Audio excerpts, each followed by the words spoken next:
জন্য আপনার পরিবার বর্গ আওলাদে রাসূলের জন্য আমি রেজিস্ট্রি করে দিলাম।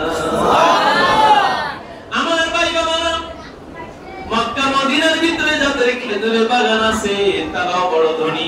সালমান ফারসি বললেন, ও সাহাবীরা, আপনারা খেজুরের বাগান কারা বিক্রি করে আপনারা তথ্য নেন।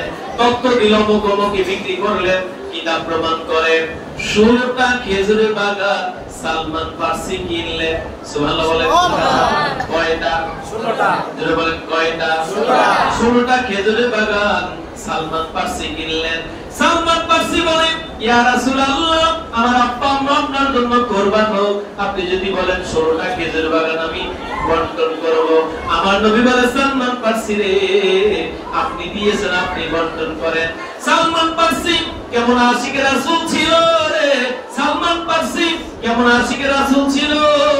সালমান ফারসি 15টা খেজুরের বাগান সাধারণ মুসলমানদের দান করে দিলেন, আর একটা খেজুরের বাগান আমার নবী আওলাদে রাসূলের জন্য রেজিস্ট্রি করে দিলেন। বলেন, দো জাহানের বাদশা নবী।